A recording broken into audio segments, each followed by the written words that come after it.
Or et argent en bourse, toujours pas le bon timing. Est-ce trop tôt pour se replacer après la forte correction annuelle, celle qui a démarré à la fin du mois de janvier dernier, moins 50% pour le cours de l'argent, moins 30% pour le cours de l'or?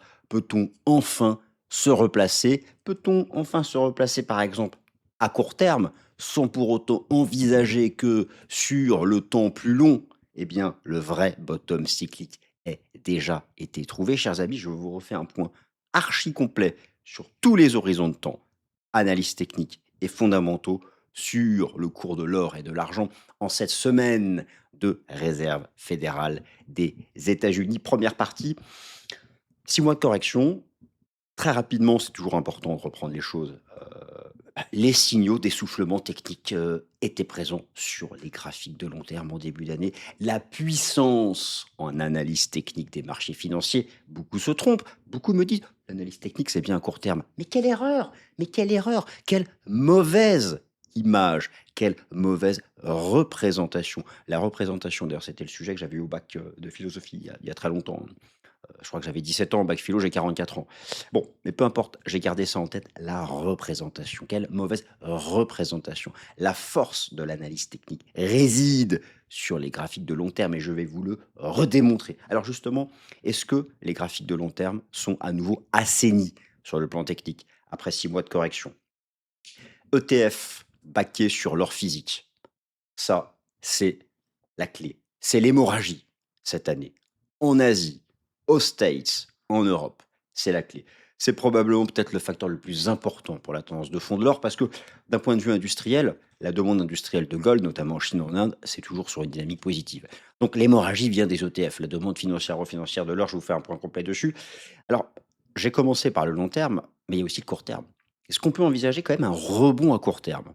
Même si sur le long terme, on n'aurait pas encore trouvé le bottom cyclique. Beaucoup hésitent. Soit ce serait alors d'ailleurs, à court terme, il y a un seuil technique décisif à 3 900 4 000 $. Je vais vous en parler. Où en est le consensus institutionnel? Qu'est-ce que les institutionnels, qu'est-ce qu'ils envisagent pour la fin d'année? J'ai toutes les dernières données. J'ai aussi les données de positionnement. Le gold est-il encore un trade géopolitique? On va regarder ça sur le plan statistique. Et bien sûr, bah, les conditions fondamentales, le top 3 à réunir pour envisager que la tendance de fond haussière reprenne pour de bon, je bien dit, pour de bon et pas qu'à court terme. Et un mot technique sur l'argent, écoutez, installez-vous confortablement, bienvenue, nouvelle édition du Fast and Forex sur les métaux précieux en bourse.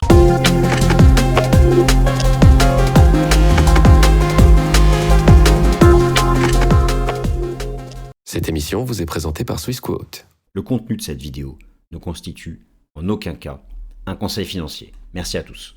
Or et argent, est-ce encore trop tôt pour se replacer? Chers amis, c'est le sujet dont nous allons parler dans cette nouvelle édition du Fast and Forex. Je déclare donc la session ouverte. Laissons le rideau s'ouvrir tranquillement. Laissons le plan apparaître gentiment. Et 1, et 2, et 3, et 4, et 5, et 6, et 7 parties. L'hiver dernier, un monsieur chauve, qui s'appelle Vincent Gann, avait mis en évidence des signaux techniques d'essoufflement cyclique pour le cours de l'or et l'argent en pause, s'appuyant sur des graphiques de long terme. Car les graphiques de long terme sont trop méprisés par la doxa, alors qu'ils ont une puissance prédictive que n'a pas l'analyse fondamentale. Je vous le garantis. Alors, après 6 mois de correction, approche-t-on d'un bon timing pour se repositionner? Eh bien, c'est ce dont nous allons parler et nous attaquons directement par effectivement donc les signaux techniques d'essoufflement ont fonctionné, la force des graphiques de long terme. Je ne passe pas tout en revue, mais simplement donc pour vous rappeler donc une chose, qu'est-ce qu'un graphique de long terme? Un graphique de long terme, selon moi, c'est la représentation graphique du temps long, c'est-à-dire que je vais commencer par l'horizon de temps hebdomadaire et la véritable force des graphiques de long terme réside donc sur l'horizon de temps mensuel. Et alors oui, donc là, vous avez le cours de l'or. Je suis sur une échelle logarithmique pour bien percevoir ce que furent les sommets majeurs du cours de l'or. Vous avez eu un sommet majeur ici en 1980, et puis vous avez eu 10 ans d'orange, un sommet majeur en 2011, et vous avez eu 7 ans d'orange. Et donc, ça va vous faire flipper, mais si on a eu un sommet majeur en 2026, est-ce qu'on est parti pour 7 ans de range. Et là, vous qui espérez une envolée à 10 000 $ allez être déçus. C'est la question qu'on peut poser, mais effectivement, la force des graphiques de long terme, puisque en janvier dernier, le momentum du marché, représenté ici par l'indicateur technique RSI, ou représenté ici par le LMACD, mais concentrons-nous sur l'indicateur technique RSI, avait rejoint les résistances du passé et notamment celle donc du pic ici, d'un pic intermédiaire de 1973. Ce fut un pic intermédiaire, il y a eu 3 ans de correction, du pic majeur de 1980. Et donc, le signal d'essoufflement qui a été donné, c'est lorsque depuis une zone extrême haute sur l'horizon de temps monthly, le marché sort par le bas de la zone de surachat.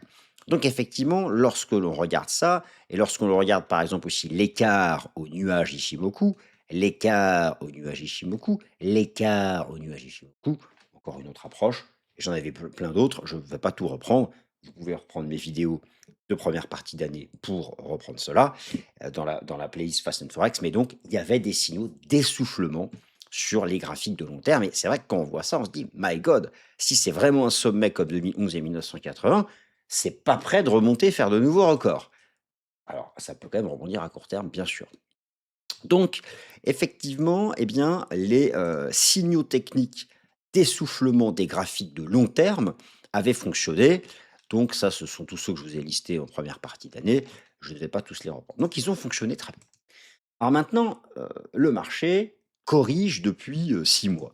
Le marché corrige depuis 6 mois. Le marché corrige depuis 6 mois. Le cours de l'or a donc, alors attendez, on va se calculer ça. Hop, voilà, le cours de l'or a perdu donc 30%, enfin 29%. Et le cours de l'argent métal depuis son record, eh bien, lui, donc, ce record de janvier a perdu 54%. Donc, moins 30% et moins 54%. À la base, cette correction, donc, est partie depuis les graphiques de long terme. Première question qu'on peut se poser, la situation technique de long terme est-elle assainie? Est-ce suffisant? Retournons donc sur la représentation graphique en données mensuelles et regardons comment les choses s'étaient passées in the past. Parce que je ne voulais pas dire comment les choses s'étaient passées dans le passé.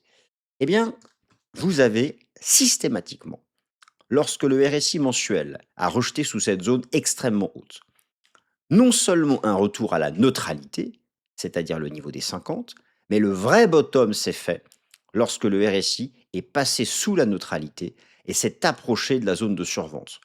Ce fut le cas systématiquement, systématiquement. Et là, nous ne sommes pas revenus à la neutralité, ce qui serait le minimum légal. Et regardez le LMACD, on est encore carrément aux zones de surchauffe. Donc, non, non et non.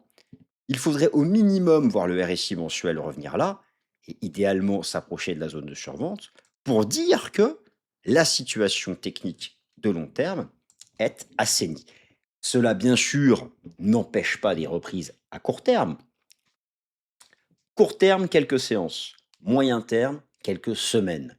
Long terme, quelques mois à années. Vous pouvez avoir une reprise de court terme, mais dans un marché qui, sur le temps plus long, n'aurait pas encore trouvé son point bas final. Donc, non, à la question de savoir est-ce que la situation technique de long terme est-elle assainie après 6 mois de correction, eh bien, je suis obligé de répondre non. C'est l'enseignement de l'analyse technique du graphique monthly du cours de l'or. Alors, pourquoi?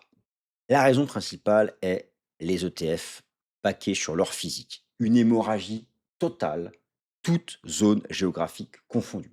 Mais en même temps, c'est parce que ça avait énormément monté.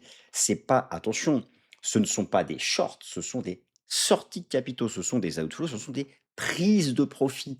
Parce que le dollar américain est fort depuis le début de l'année, parce que dans tous les pays du monde, les taux d'intérêt remontent, même la Banque centrale du Japon remonte ses taux, en Asie, les pays remontent leurs taux, parce qu'ils en ont marre de voir leur monnaie chuter en lien notamment avec l'actualité géopolitique. La BCE a remonté ses taux. La Fed, ça va être chaud pour elle de maintenir le statu quo d'ici la fin de l'année, nous verrons. Donc, et puis aussi, des sorties de capitaux de l'or sont aussi un facteur d'amortissement pour des économies en Asie qui souffrent de la hausse du prix du pétrole notamment. Donc, ce ne sont pas des ventes de gold en mode je short, ce sont des prises de profit. Mais en même temps, ça avait beaucoup monté. Tenez, l'or donc perd l'or, donc là vous avez un bilan donc de la performance de l'or, même avec la performance négative de l'or depuis le début de l'année, depuis son record historique, pardon, il reste quand même en progression depuis donc un an. Donc c'est un marché qui avait énormément monté, mais en même temps, voilà, tout le monde le sait, il y avait une hausse verticale. Ça, c'est ce qu'on appelle un blow-off top. Ce phase-là, rappelez-vous, hein, combien de fois on a répété sur cette chaîne, la verticalité n'est pas tenable. En fait, nous ne faisons que retracer une verticalité. Les institutionnels ont gagné beaucoup d'argent depuis 2015. C'est logique à un moment ou à un autre de vouloir arbitrer, prendre des profits, sécuriser. Et ça peut être aussi des États, des banques centrales qui peuvent aussi avoir besoin d'argent pour faire face à certains chocs. Enfin, il y a beaucoup de choses comme ça. Mais la principale hémorragie sont donc les ETF. Depuis le début de l'année, il y a des outflows, toutes zones géographiques confondues. Amérique du Nord, donc là ce sont les données sur les ETF baquées sur leur physique. Amérique du Nord, Europe, Asie. Regardez ce graphique qui résume tout. Vous avez en jaune le cours de l'or. Et en histogramme bleu, vert, rose, vous avez l'évolution des capitaux sous gestion sur les ETF Gold. Regardez, c'est la même courbe. C'est la même courbe. Donc la baisse du prix de l'or, c'est pas parce qu'il y aurait une baisse de la demande d'or physique en Inde, en Chine, de la demande industrielle, l'industrie de la joaillerie, rien à voir. Ça reste toujours avec des bons taux de croissance, 5 à 10 par an de croissance dans ces pays. Mais prise de profit sur la demande financière, des sorties de capitaux sur les ETF d'investisseurs de long terme qui sécurisent des gains. On peut les comprendre, hein, le contexte macro est incertain. Donc, dans un contexte macro incertain, dans une première partie, et ce fut le cas depuis 5 à 10 ans, c'était des achats d'or, et arrive un moment où l'incertitude est telle qu'on préfère récupérer ses billes pour voir venir. Bon. Mais c'est aussi, vous savez, un gérant ne gagne pas d'argent avec une plus-value latente, hein. Donc il faut bien sécuriser à un moment ou à un autre, il faut bien enregistrer sa plus-value. Donc, c'est toute zone géographique, regardez, toute zone géographique confondue, il y a des sorties de capitaux des ETF. D'ailleurs, alors, les ETF, les ETF les plus, gold les plus importants, c'est ceux des États-Unis. 263 milliards sous gestion, 185 milliards pour l'Europe, 68 milliards pour l'Asie en forte hausse. Sur le second trimestre de 2026, mais je vais même mettre, attendez, depuis le début de l'année, vous avez encore donc, des entrées de capitaux en Asie. Ça, la seule zone qui baisse, ce sont les États-Unis, mais les États-Unis pesant 260 milliards, c'est plus que l'Europe et l'Asie réunies, bah, ça pèse davantage. Mais sur le second trimestre, attention, là, toutes les zones géographiques ont connu des outflows, des sorties de capitaux des ETF. Vous allez me dire: «Mince, pourquoi l'Asie n'achète plus?» Bah, l'Asie, si elle achète plus, rappelez-vous, quelle est la première région du monde qui souffre du détroit d'Ormuz? Quelle est la grande région du monde sur le plan économique? Quelles sont les grandes économies qui souffrent de la situation géopolitique que vous connaissez, qui évolue non-stop? Heu, c'est l'Asie. Voilà. Donc et je vais vous montrer plus tard dans la vidéo, il y a des banques centrales qui ont vendu de l'or. Voilà. Mais juste à court terme, pour amortir certains chocs. D'ailleurs, si vous prenez les chiffres du second trimestre 2026, je fais un classement, voilà, pour voir là quels sont les pays où il y a eu des sorties de capitaux sur les ETF, la Chine, la Turquie, la Corée du Sud, la France, l'Australie, les États-Unis, le Japon, en fait, le monde entier. Mais quand vous avez les États-Unis, la Corée du Sud, la Chine, voilà, on voit que c'est global. Donc, ce sont des prises de profit, c'est aussi, prendre ses bénéfices, amortir les chocs, et cetera, et cetera. Donc si vous voulez, est-il temps de revenir à l'achat sur le gold? Parce que vous vous dites: «Bah mince, en Chine, en Inde, ça consomme un bordel». Moi, je vous dis: «Attendez un retournement haussier de la courbe des ETF». Ces données, on peut les suivre chaque semaine. C'est mis à jour chaque semaine, une fois par semaine. Ouais, pour l'instant, il y a une dynamique qui est une dynamique de sortie de capitaux. Et c'est en lien directement avec les perspectives de politique monétaire, taux d'intérêt, le dollar, la situation géopolitique, etc. Car vous allez voir qu'effectivement, là, maintenant, l'or n'est plus un trade géopolitique parce que justement, l'or a tellement monté qu'il sert maintenant plutôt à absorber les chocs Dès lors qu'en le vendant, on a du cash et par exemple, ce cash qu'on récupère, ça permet de défendre sa devise. C'est notamment le cas pour de bah, je vais vous remontrer, hein, mais le nombre de devises en Asie qui sont sous pression. Regardez, la chute de la roupie indienne, la chute de la roupie indonésienne, alors là, le won sud-coréen a rebondi à court terme, mais regardez sur le temps long, le won sud-coréen a fortement chuté. Ou par exemple le baht thaïlandais, pareil, qui chute. Mais bon, l'exemple le plus flagrant, c'est quand même la roupie indienne. Voilà, ce sont des devises qui sont en Asie, en lien donc avec l'actualité géopolitique. Donc voilà, alors effectivement, Hormuz et Bab el-Mandeb, l'Asie et ses monnaies sont sous pression, ça je ne vous apprends rien, et sont tellement sous pression que finalement, de toute façon, vous savez, avec un vrai apaisement géopolitique, avec une vraie baisse du pétrole, avec une vraie baisse des anticipations de taux d'intérêt, donc avec, l'espoir de voir la Fed ne pas monter ses taux, ou pas trop. Bon, voilà ce dont l'or a besoin pour enfin, eh bien, se stabiliser. Après, je vous ai montré que sur les graphiques de long terme, il reste encore donc du downside pour avoir un vrai apaisement technique. Alors, maintenant, à court terme. J'insiste parce que vous pouvez, si vous voulez, avoir un or et un argent qui ont encore besoin d'un assainissement technique de long terme pour s'être à l'aise, pour revenir sur le temps long, mais vous pouvez avoir des rebonds court terme ou un drop court terme. J'ai identifié, j'ai identifié. D'ailleurs, peut-être que au moment où vous allez regarder cette vidéo, le seuil aura créé le rebond, soit il sera cassé. Puisqu'il y a un décalage entre le moment où j'enregistre et je publie, et il y a aussi un décalage entre le moment où je publie et vous regardez la vidéo. Donc, retenez une chose, et je vais montrer pourquoi. 3900, 4000 dollars sont le seuil technique immédiat décisif. 3900, 4000 dollars sont le seuil technique immédiat décisif et pour plusieurs raisons sur le cours du gold. Tout d'abord, 3900 dollars, 4000 dollars, c'est la Kijun mensuelle. Regardez comme on est posé dessus. Ici, donc c'est majeur. On casse la Kijun mensuelle, c'est directement le drop à 3400. 3400 qui est l'ancien record de 1980, retraité de l'inflation. Parce que le record de 80, c'était 800 dollars. Mais lorsqu'on l'ajuste de l'inflation, eh bien, ça donne 3400 dollars. D'ailleurs, ça avait été un saut d'accélération. En gros, le marché casse 3009, 4000, c'est la chute à 3004, 3005. Par contre, voilà, si on tient, donc je vais vous montrer donc c'est la Kijun mensuelle. Regardez comme c'est magnifique, toujours en Ishimoku. C'est le Kumo Weekly. Et on voit d'ailleurs qu'on est posé sur le 0,68 d'extension d'une structure ici en A égale C. Et que si on casse le 0,68, on va au A égale C. Et hop, incroyable, magique, le A égale C, c'est 3400 dollars. Donc, 3900, c'est ce seuil-là, regardez. 3886, 3930 dollars. 3886, 3930 dollars. 3886, 3930 dollars. Et une quatrième fois, non, je déconne. C'est le seuil de bascule. Analyse court terme, option numéro 1. Le marché tient le support et refranchit le Kumo Daily.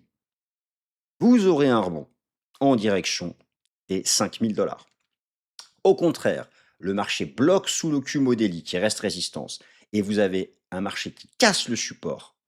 C'est la chute en ligne droite à 3400 dollars.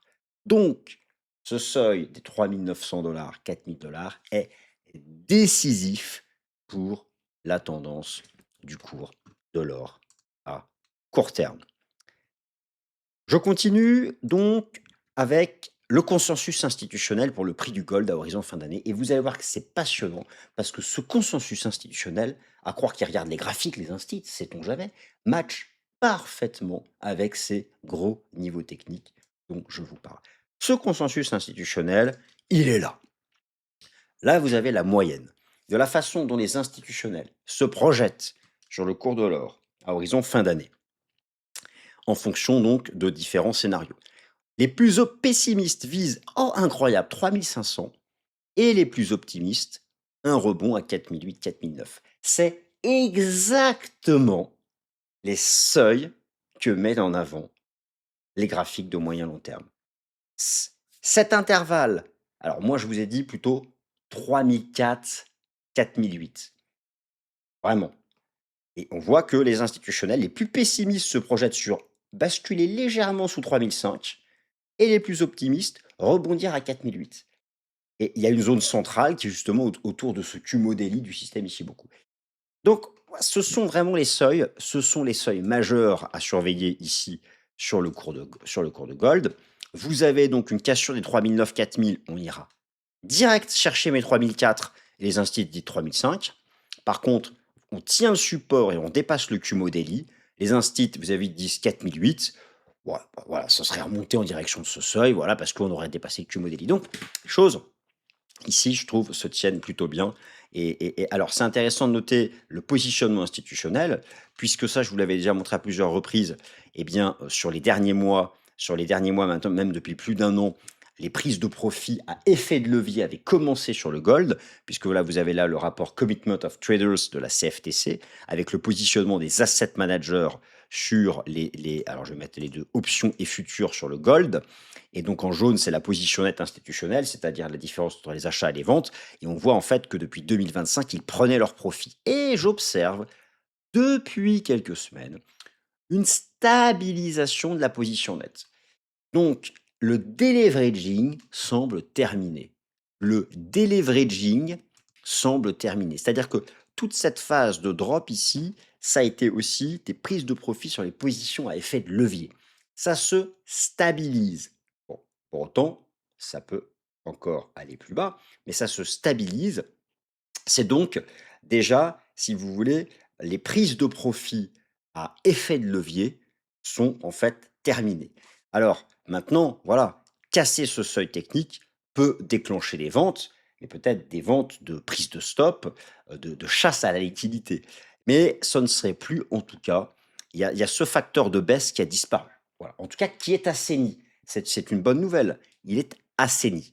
Et vous avez vu qu'il avait anticipé de longue date le sommet. Donc voilà, ça c'est toujours intéressant à noter. Je continue cette présentation.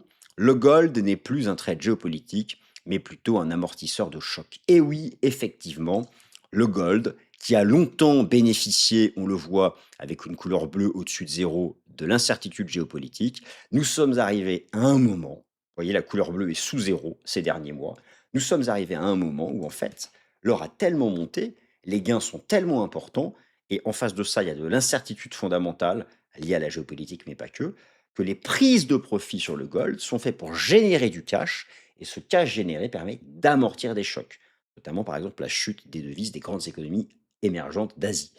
Bon. Donc, l'or, en tendance de très long terme, la géopolitique, l'incertitude géopolitique nourrit l'or. Et là, dans la phase, en tout cas cette année, l'incertitude géopolitique a plutôt créé, et je vous donne juste, ce sont des observations statistiques, a plutôt créé de la pression baissière, l'idée étant d'aller sécuriser du cash pour justement amortir des chocs global macro. Voilà, donc il faut avoir ça en tête. Si vous posez la question, mais je ne comprends pas, c'est chaud géopolitiquement, pourquoi l'or n'a pas profité? C'est juste qu'actuellement, il n'en profite plus parce qu'il a atteint un tel prix et une telle valeur que cette valeur, eh bien, peut être transférée pour amortir des chocs. Voilà. Donc, vous regardez, je vais vous montrer d'autres, par exemple, là, vous avez sur le World Gold Council, l'évolution des stocks d'or des banques centrales. Et par exemple, sur le début d'année, vous voyez que la Russie a vendu de l'or, la Bulgarie a vendu de l'or, la Turquie a vendu de l'or. Pourquoi? Bah, la Turquie vend de l'or, c'est pour gérer la chute de sa monnaie, qui chute en ligne droite. La Russie a vendu de l'or, bah, pour financer son effort de guerre. Donc vous voyez, alors que ce sont des banques centrales qui ont longtemps beaucoup accumulé. Mais ce sont des ventes court terme. Voilà, voilà, vous avez là en fait une conjonction d'explications du fait que l'or, depuis le début de l'année, soit à -30 et que l'argent soit à -50. Donc, les conditions primaires pour reprendre la tendance haussière de fond. Ces conditions primaires, déjà, puisque la correction est partie des graphiques de long terme, il faut des graphiques de long terme assainis. Voilà. Donc, je vous renvoie à la première partie de la vidéo. Vous avez vu qu'on n'a pas encore atteint cette situation. Mais il peut y avoir des rebonds court terme malgré tout. Vous avez compris qu'à court terme, le seuil technique décisif, c'est donc 3 900, 4 000 $. Maintenant, les conditions primaires pour reprendre la tendance. On peut en lister beaucoup. D'ailleurs, mon tableau va en lister beaucoup, mais il y en a que 3 pour moi qui comptent.